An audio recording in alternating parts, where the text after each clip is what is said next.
Welcome back. In these days of social media, it seems like everyone's striving to be perfect, posting the perfect vacation, the perfect spouse, the perfect plate of food. But our next guest says if we just take a step back, we may actually end up a lot happier.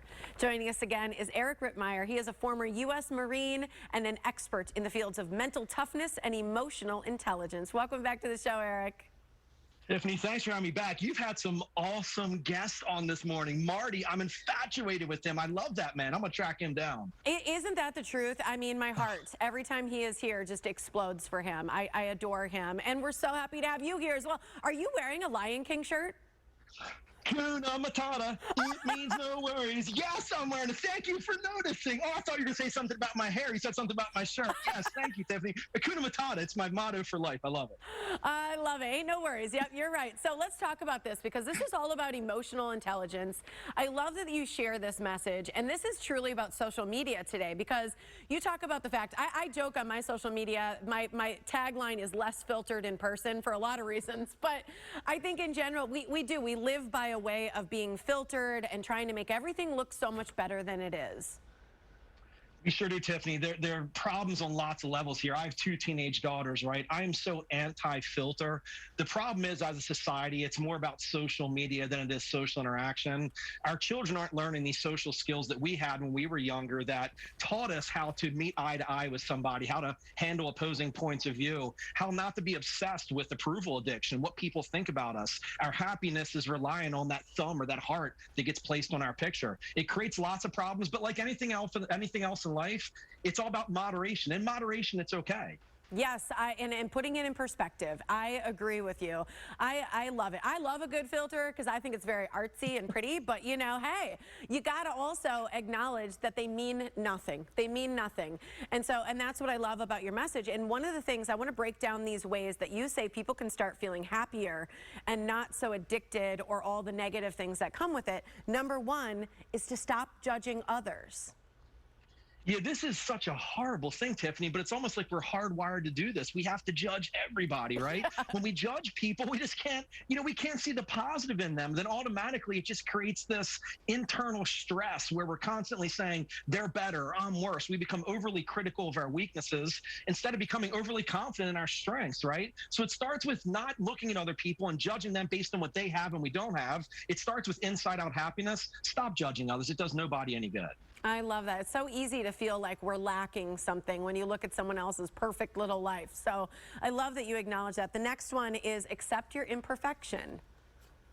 We all have them, Tiffany. I don't know if it's me getting old now, like being out in the dating world or whatever. I love imperfections, right? I love them. Like, they're awesome. They're like, whatever makes somebody unique. Yes, I love them, right? And it's like that old motto now, too, where they say, once you fall in love with somebody's brain, everything about that person becomes beautiful. So all these physical things that we view as imperfections internally, other people view that as being the most awesome, beautiful quality about us. Stop putting so much emphasis on these things that we think are imperfect. Embrace it.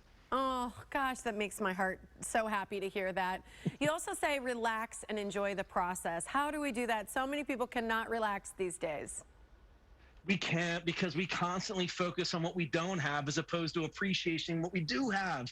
Everybody has something going on in their life, right? What we view as something that's so horrible that we think that we perceive as being horrible in our life, other people would love to be in our situation because they have it 10 times worse. If we can just sit back and relax, enjoy what we have, recognize it, operate from love and abundance so we can appreciate, set goals, go out there and try to get things in our life, but also sit back and breathe a little bit, enjoy the easy stuff in life, the cool stuff in life, sporting events, watching, going out with friends, hanging out by the pool, sitting in the sun, relax, enjoy. It's okay to do. Hakuna Matata. Hakuna Matata. Hakuna Matata, that's true. Your last tip, and I love this, is adopt imperfections as a way of life. Own it. Own it, right? That's the, Michael Strahan, right? This is a prime example. The gap in his teeth, right? Yes. I look at that and I say, you know what? He's accepting that. Like, it makes him him. As a matter of fact, I think it was an April Fool's joke he did, Tiffany. I don't know if you saw that. I think it was April Fool's. He posted something like where he had the gap fixed. And I fell for it. I'm like, oh my God. I'm like, Mike, don't do that. Don't do it. Don't do it. I love your gap. So go back, embrace it. Just recognize there's some things we can't change. And there's lots of things we shouldn't change. People will love us for who they are. Accept it, deal with with it. Just let inside out happiness shine. Everybody around you will love you for it. Oh gosh, I love this so much. You know, your book in general, I think it's so easy for someone to look at you and say, gosh, he's just so happy. He's got such a great life. He wrote a book. He was a Marine.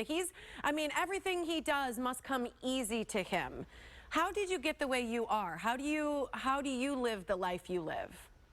Well, number one, it's not easy with a head this size. Okay, Tiffany, there was lots of stuff. I had lots of imperfections I had to be okay with, all right?